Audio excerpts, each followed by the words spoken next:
Hello, everybody. This is going to be a longer episode for our podcast, but what I want to talk about today is how to create deep, meaningful connections in a tarot reading. And this is, in this video, I'm going to explain, how it works, why it works, and then give you some techniques on how you can get better at connecting with your clients. If you're just starting out doing tarot readings, I know you're probably nervous, you're probably scared, you're probably, full of doubts about your ability to read, your ability to connect with your client. But over time, those doubts will go away. And if you persist in trying to become a better reader, you will get better at it over time. But in the beginning, a lot of people don't really understand how connecting with a client can work. A lot of people just consider this to be superstitious nonsense, hoodoo, voodoo kind of stuff, woo woo kind of stuff. But there is actually some scientific evidence out there and some psychological evidence that says that developing connections is possible and can even give us some clues on to how we can build deep, meaningful connections, be they in tarot readings or be there in other aspects of life. We can connect with people at I call it a soul level. Other people call it a root level, but we can connect with people at a deeper level if we just understand a few of the basics. Now, what I want to get started in, first of all, is explaining some of the why, the why and how connecting with other people can work. The common perspective is that we are all different human individuals. We are isolated, we are islands all unto ourselves, and nobody can really understand what it is that we're going through, what we're experiencing in our life. We are just so bloody unique and different that there's no way anybody could possibly guess what you're going through in your life. But the actual fact of the matter is that even though we are different human beings, we are different individuals, we are all connected at a root level. One mystical explanation is that all of us are different manifestations of the same divine source, the same divine mind. We are not just drops, individual drops in the ocean. Rather, we are the ocean in an individual drop. And when you look at your life through that perspective, through that lenses, then you can see that we all have something in common with one another.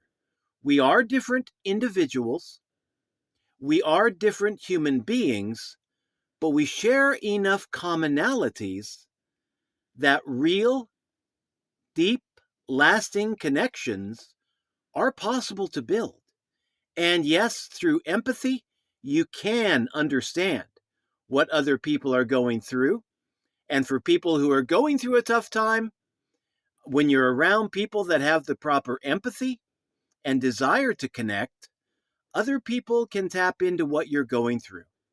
Know your feelings, be able to empathize with those feelings. I'm not talking about the cheap dime store variety of empathy. I'm talking about real deep empathy. And yeah, this kind of connection is possible. Now, how is this? What are some of the mechanics as to how this can work? Well, in tarot, we talk a lot about the archetypes or the archetypes. Sometimes I throw the E in there and say archetype, but I think the proper pronunciation is archetype. Even after 48 years, I've still kind of fumbled that word. But Carl Jung was a masterful psychologist.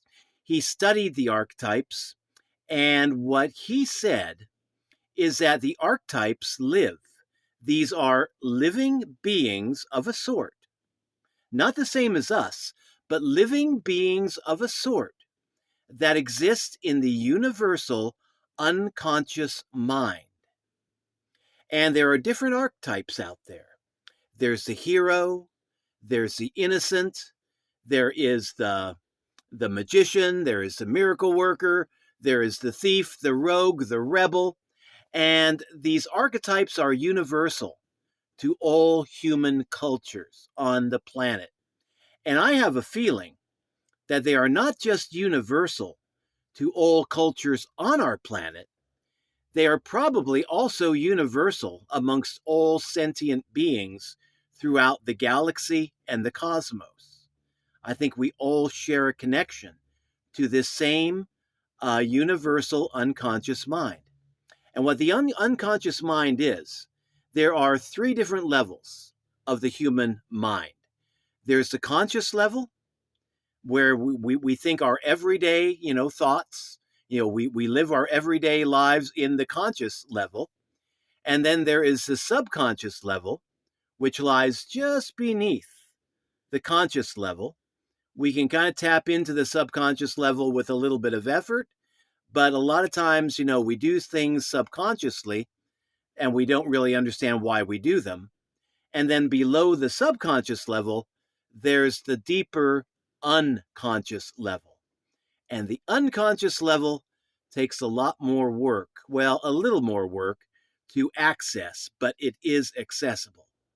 And why this is important is that the universal unconscious mind, in which live the archetypes of the hero, the sage, the miracle worker, the mother, the father, the innocent, the healer, the thief, the rogue, all those different characters, the warrior, the lovers, all those different characters. These archetypes are available to every person on the planet, and I believe probably to other sentient beings off-world as well. But yeah, what the thing is, what the practical application to the archetypes is that once we learn how to connect with the archetypes, we can start communicating at a level of consciousness that is common to all people on planet Earth. Now let that sink in a little bit. When you get good at communicating with the archetypes in the universal unconscious mind, you can actually, I believe, use the universal unconscious and the archetypes as sort of a back door to get into the mind of the person that you are trying to help. And once you learn how to do this, once you've had a little bit of practical experience doing this, once you know that there is a doorway from you to another person in the first place, then you can begin the process of unlocking that doorway. And we'll get into the how of that in the next few minutes. But that's one way that we can access, build a connection with somebody through the world of the archetypes. By communicating with the archetypes, we can understand ourselves at a deeper level. And then if we proceed outwards, we can also get to understand other people at a deeper, unconscious, more of a soul level. So yeah, that's one way, through the archetypes. The second way, well, and this is similar, is through a more mystical way for people who may not be that, that well geared towards psychology. There's a mystical way of looking at this. And this was explained by Napoleon Hill in his book, Think and Grow Rich. This was called the 13th Step to Riches. And what did he call it? I keep wanting to say ESP, but the Sixth Sense, I think, is how he titled that chapter. And in that chapter, he talks about developing your intuition, using it as a real superpower in life, in business, in your human relationships. And he also talks about connecting with what he called the invisible counselors. And this is what he called his invisible counselors technique, is that he would think, use his imagination to envision notable people from history or even notable people living in the world at that time, and using his imagination to connect in his mind with those people, to have dialogues with them. And he connected with Napoleon Bonaparte, Thomas Edison, who was alive at the time that Napoleon Hill was experimenting with this technique. He connected with Abraham Lincoln. He connected with a bunch of different people. And he built what he called his invisible council, which was made up of these different people from history, and their job would be to suggest to him ways that he could build himself up, ways that he could improve as a businessman, as a human being. And he was chairman of that board. So every time he wanted to call a board meeting with his invisible counselors, he would go ahead and, in his mind, he would be imagining this, and he would call the meeting to order. He would imagine Abraham Lincoln coming in to the meeting, Napoleon Bonaparte coming into the meeting, Alexander Graham Bell was another one, Thomas Edison. And what he noticed is this, is that in the beginning, this invisible counselor's technique was something that he was very much in control of. But then as he got deeper and deeper into these sessions, and this unnerved him a little bit, but he noticed that the characters of the counselors, they began to take on their own individual roles as if they were actual living beings existing in his mind in the here and now. And it got to the point where these characters in his mind were taking on their own personalities to the extent that he felt like, I'm not comfortable doing this anymore. And he set the practice aside for several months. And then I believe it was in a dream where he had one of the people on his council, I believe it was Abraham Lincoln, approach him and say, we think that you should start these meetings again, and for your own good, and don't be afraid. And he explained exactly how the process worked. He said that every time you connect with us in your imagination, you will be in control, but you will also be in contact with what he called the spiritual units that surrounded us in life, and they will surround you in your life, guiding you just like they guided us. So Abraham Lincoln, I believe it was Abraham Lincoln, I need to go back and reread that chapter of that book, Think and Grow Rich. But he convinced Napoleon Hill to give it another go, and Napoleon Hill started the Invisible Counselors sessions again after leaving it aside for several months, and reconnected with those people and reconnected with those spiritual units. But you see, the thing is, the practical application of this is that when you consider that it's not just you, it's not just me involved in a tarot reading, there is also a spiritual dimension there. And for folks who are comfortable talking about spiritual things and engaging with others on a spiritual level, that can be a comfort. For others, it can be a challenge because I know there's a lot of fear and there's a lot of superstition surrounding the tarot, and people who like to explain it in a spiritual way can scare the heck out of a lot of people. When Napoleon Hill was talking about his invisible counselors technique way back, almost about 100 years ago, the people of that day and age were skeptical, and they were uncomfortable with just hearing about this invisible counselor's technique. And even today, a lot of people who love Napoleon Hill, they're kind of iffy on that chapter, that 13th path to riches, the invisible counselor's technique, ESP, the sixth sense, all that stuff. A lot of that stuff they don't tend to really, just not comfortable dealing with. But once you are able to develop a certain comfort level in dealing with the spirit realm, that opens up another doorway through which we can connect with other people. Because as different and as individual as we are, there is a possibility that there is what Napoleon Hill would call a spiritual unit that you share, and a spiritual unit that somebody else shares, that's either the same spiritual unit or so darn similar that it just opens up another pathway to connection.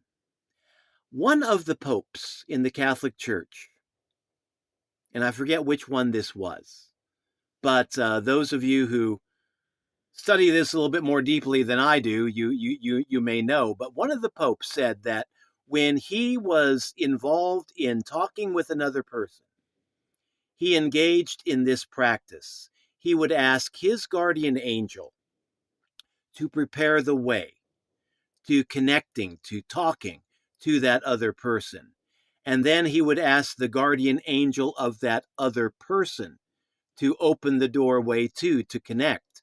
And by joining these two guardian angels together, this pope was able to have a deeper connection established between himself and the people that he had to deal with, in his life and in his ministry.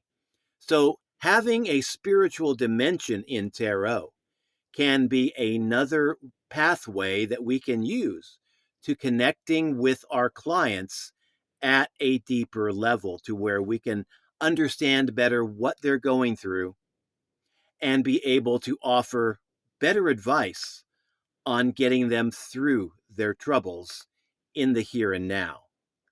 Another way that this can work, and this has been explained by Gregg Braden, but there are energy fields in the human body. And there's a very strong energy field that surrounds the heart.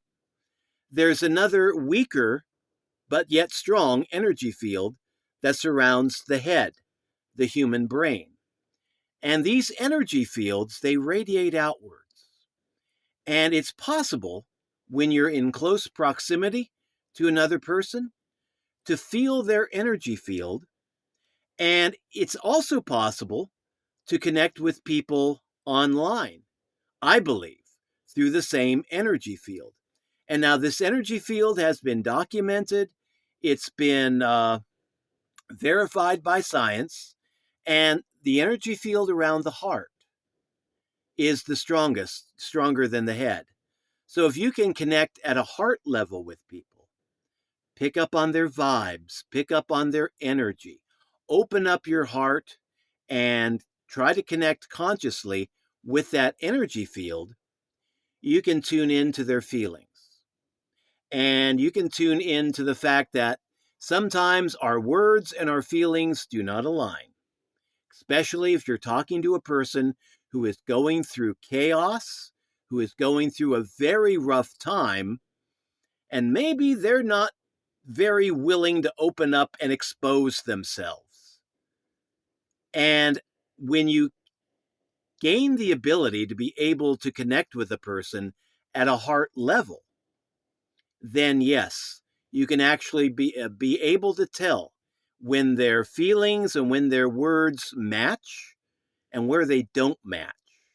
And then from that, you can come to a deeper understanding of, okay, what this person is going through, what they're talking about, and what they're choosing not to talk about, which is equally important. Some would say even more so important. But yeah, once you develop that ability to connect heart to heart with another person. And this is something that can be done very easily in face-to-face tarot readings. And I believe, we can also do this online, over the phone. If you can hear the person's voice, you can develop that connection, that same heart connection over the phone. And, it takes time to develop this, but that's another way it can work. And the last way it'll work is that when you think about the human brain, a lot of people think of the human brain as a receiver. It receives information from outside, goes in through our ears, goes in through our eyes, through our sense of touch, taste, smell, all that stuff gets processed, in the mental processor, the neurological processor of the human brain, and then tells us what's going on around us. Well, the human brain is more than just a receiver. Napoleon Hill talks about this also in his book Think and Grow Rich, and also in The Laws of Success. The human brain is much more than just a receiver. It is also a transmitter. We think in thought waves. We think every time you think, we're putting out energy into the ether, into the fields around us. And when we project those thoughts into our outer world. And there are those who believe, and I am amongst them, that our thoughts actually project reality out into the outer world. At the very least, our thoughts have a significant effect on the day-to-day reality that we experience. And that's because the human brain is not just taking in information, it's also projecting information out there. And when you come to realize this, that you are broadcasting with your mind on a very subtle level, a level that most people will not pick up on consciously, but which people will pick up on subconsciously or unconsciously. You know how it is when you meet somebody for the very first time. Sometimes you like them immediately. You don't know why. You just hit it off. And then other times you meet somebody, you don't trust them. You don't like them. Maybe they've only said 2 words to you, but you're picking up on something. You don't know what it is, but you don't trust that person. Well, that's called reading another person's energy. That's called picking up on their heart energy, picking up on what they're broadcasting out into the wider universe. And when their words do not align with the energy that they're projecting out into the world, you can pick up on that on a very unconscious or subconscious level as a danger sign. That this person is not who they claim to be, and maybe they've only said 2 or 3 words or 5 words, hardly even a few sentences, and already you're getting the gut feeling that this person is untrustworthy. That's because we are able to tune into a person's energy and just know intuitively whether a person is honest, a rogue, or just an average garden variety human being. And yeah, dogs and cats have this ability in spades, to use a card terminology there. But yeah, dogs and cats. Dogs can be very good judges of human character. And my dad once told the story about how he was wanting to date a girl back in his high school years. And she put him through the dog test. She invited him over, and if her dog liked him, she would go out with him. If her dog didn't like him, she wouldn't go out. And he went over there. He thought it was kind of silly. Met the dog. The dog didn't like him. So yeah, he didn't go out that night. She sent him right back home, the dog test. But yeah, dogs are very good judges of human energy. And again, they don't understand English. They do develop a vocabulary that they understand from our spoken words, but they pick up on that heart energy. They pick up on that mental energy. And if they perceive somebody to be a threat, they'll either attack or they will back away from that person. But yeah, you probably notice sometimes your dog, it likes you, maybe doesn't like your wife for some reason, likes you, maybe doesn't like your friends for some reason. Well, the dog is picking up on that subtle energy. And if dogs can do it, we can do it too. Now, brings me to the second part of our talk today, this deep dive lesson. What are some techniques that we can use for connecting more deeply with our clients? Okay, we've explained the doorways. There's the doorway through the universal unconscious, through the world of the archetypes. There's the doorway through the human mind, the brain being a receiver as well as a transmitter.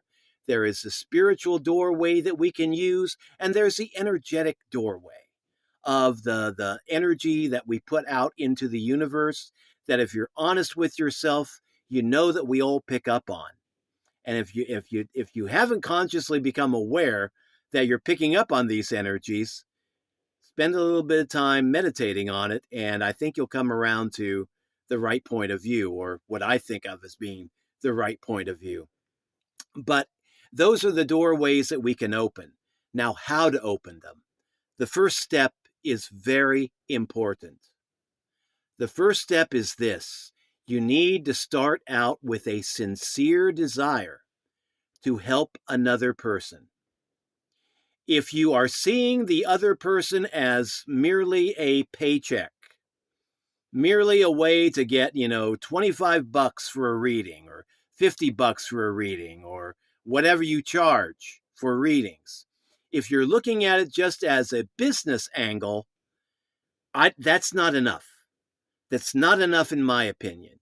You have to have a sincere desire to want to help that person and to want to connect to that person in order to help them, not to exploit them. There's a lot of unscrupulous people who know everything I've talked about in the first half of this presentation, and they use it to exploit other people. And that in my book is wrong, something that shouldn't be happening.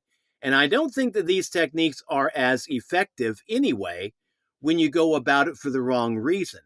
But the first step is start out with the right intention. Be focused on actually helping that other person and desiring to connect so that you can help them better. And that's what good tarot readers should be doing anyway. Not seeking just to get money, although this can be lucrative once you learn how to do it well. But you also want to connect with those people primarily so that you can help them live a better life, so that you can help them gain clarity in their whatever it is they're going through, so that you can help them become better human beings. And that's what we need to be all about, as tarot practitioners, as human beings, helping good people to become better. I think that's a beautiful motto to live by. And so, yeah, start out with that heart energy of wanting to help. The second thing that you can do, and this is something I think all tarot readers should be doing on a daily basis anyway, but prepare for your session through meditation. When I first got started doing readings for people, I was still kind of green. I've been doing this, been studying the cards for 48 years. I've been doing readings professionally for around 15 years. But the first time that I was trying to connect with my clients, I wouldn't really put a whole lot of time into prayer. I would be nervous. I wouldn't be putting a whole lot of time into meditation. Again, I was just too darn nervous. I would spend a lot of time drinking coffee, which is good when you don't have readings scheduled. But I mean, if you're nervous, caffeine's going to make you even more nervous. And I was just jittery. And the first few times I tried to connect with people over the phone doing readings, it did not go that well. But if you spend time in meditation to kind of calm down, focus on opening up that doorway to the universal archetypes, focus on picking up on the energy of your client, focus on connecting with that client in your imagination, and just meditating and contemplating and opening yourself up to the world of spirit, however you understand that, and allowing your spirit guides to help you connect with that other person. If you're starting with, from a Christian perspective, you like the idea of the guardian angel.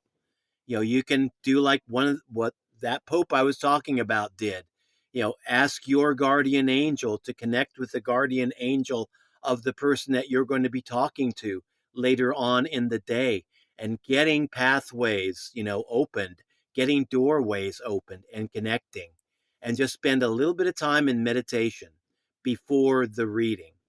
And if you don't have readings scheduled, schedule some time in meditation anyway, just for yourself.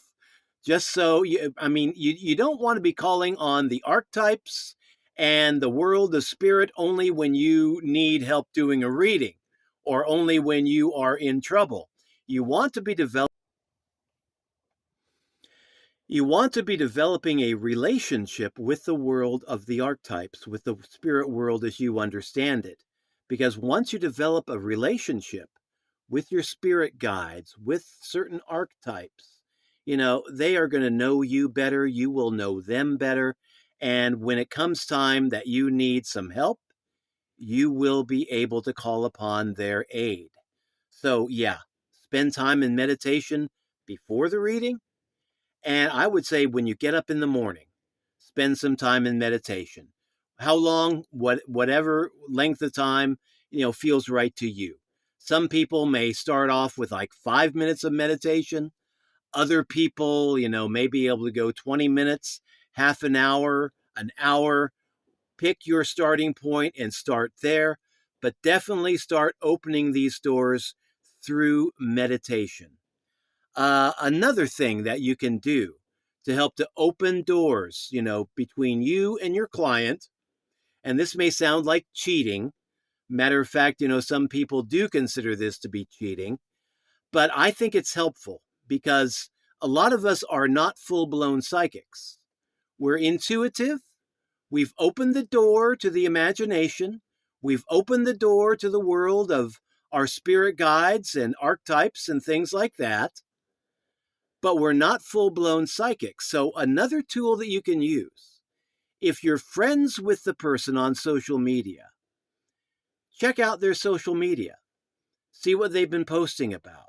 See what they've been talking about. Kind of get a feel, not to be cheating, not to be getting all the answers before the test, but to get a feel of what they're going through in their life, assuming they're being honest on social media, of course, and then incorporating that into your meditation practice.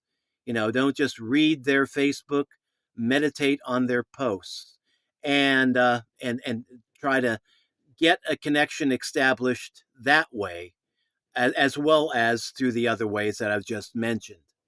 And then the last hint here, the last tip on how to build a meaningful connection with your client in a tarot reading is to spend the first few minutes of the tarot reading chatting with your client about their issue, about their problem. Now, again, some people think this is cheating because some of the high dollar, psychic tarot readers, they don't want to know, anything about your issue. They don't want to know anything about your problem.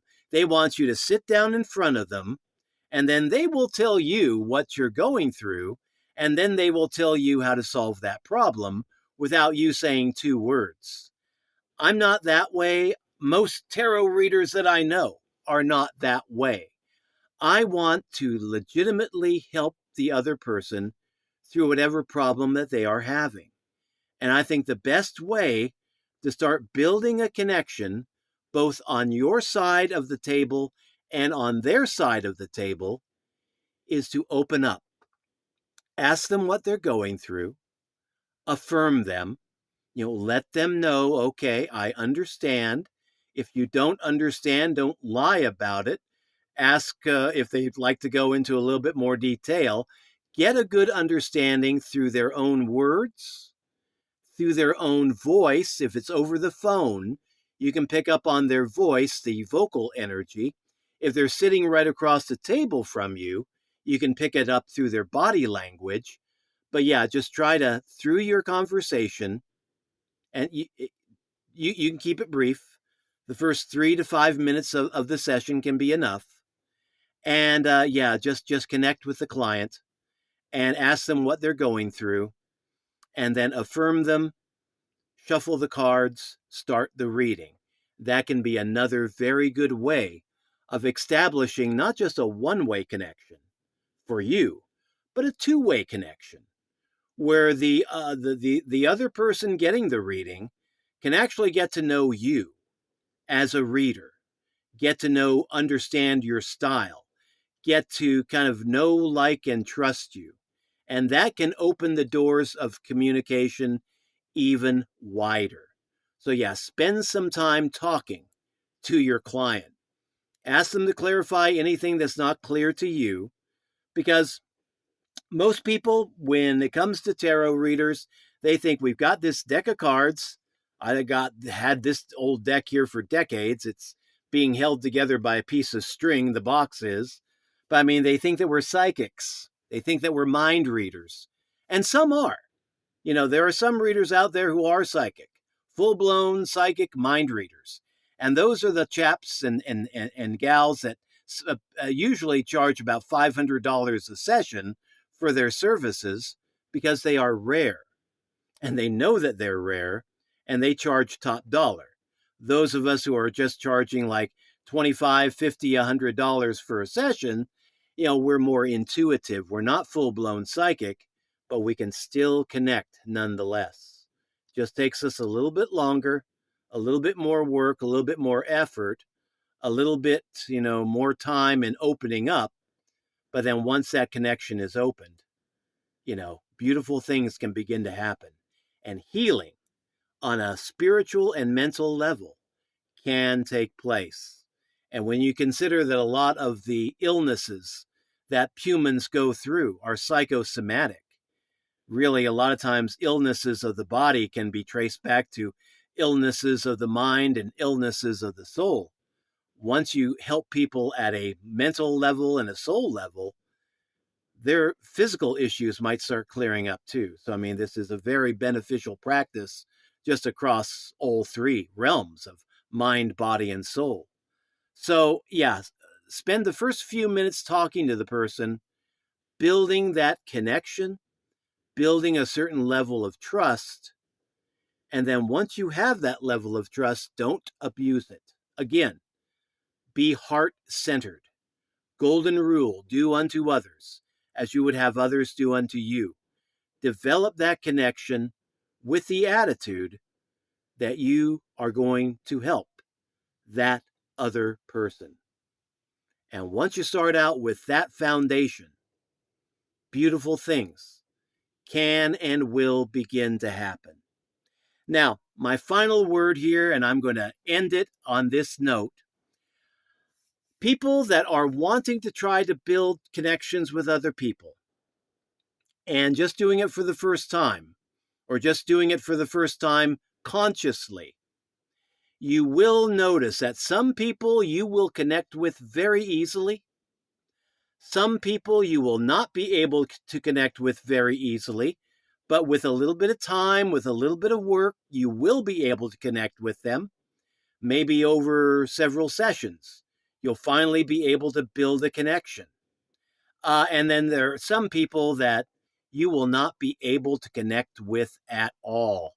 I mean, people that are just rogues, psychopaths, bad energy people. These are going to be the people that you don't want to connect with in the beginning. And yeah, there are some people that you just won't be able to build a connection with. And the thing is, in tarot reading, when we can connect with our clients on the very first session, clients love that. They feel it. Unfortunately, it's not always possible. And what usually happens is that if you fail to connect with your client on reading number one, and maybe you give them something that they don't think is helpful or they don't think is relevant, there may not be a second reading. And that's okay. A lot of beginning tarot readers will think, okay, if I read for somebody, they don't like it, they never come back, I've failed. No, you're just a human being. You're not going to hit it off with every client that comes to you for a reading. I look at it with the go for no philosophy of sales. In sales, we say this, that for every one yes, there are going to be about 9 to 10 no's that come before that one yes. And I see it the same way in tarot readings. For every one good, solid connection, you are going to have a lot of misconnections. You're going to have a lot of people that come to you expecting an immediate connection. And if you can't deliver that to their satisfaction, they won't be back. And that's okay, because there are going to be some people out there that you can connect with very well from the get-go. They're going to like you, they're going to love you, and they are going to become your steady customers. So don't focus on the people that you can't connect with immediately. Focus on the ones that you can connect with and can help. And with those people that you can't connect with immediately, it's not always written in stone that they're going to leave and never come back. In our practice, my wife has had this one lady that she reads for, and their first connection through the reading service that we used to use, she didn't really feel that she connected with this lady. The other lady didn't feel that my wife connected with her, and she hung up the phone. The client did, thinking, I'm not going to call this other person back. As a matter of fact, she thought, I'm probably just going to give her a very bad review on this site and just go on to somebody else. But there was something that spoke to this lady at a soul level, and she thought, what the heck? A few weeks later, she called back, and that second time that the two talked on the phone, they were able to build that connection. So sometimes you can fail to make a connection on the first reading and then get a second chance, maybe on the second or maybe even on the third try, because the other person can sense that this person is trying to help me, and if I'm just a little bit more patient with the process, that I can make this process apply to me in a much more helpful way. And so, yeah, don't think that you're going to be connecting with everybody perfectly from day number one. If you are a world-renowned psychic, a world-renowned empath with great intuitive and psychic powers, yeah, you can do that. I mean, I'm not a world-renowned psychic. I'm intuitive, I'm empathic, but I'm not a psychic, not a full-blown psychic. I'm more of a, how has it been described? More of a peripheral psychic? Semi-psychic, that's the word I'm looking for. But anyway, even as a semi-psychic, you can build connections. And it just takes some time and honest effort to do it.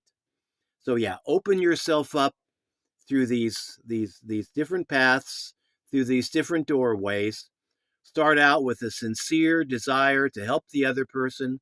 Prepare yourself in prayer and meditation according to your own understanding of your higher power. and take some time to get to know the person at the first, few minutes of the reading.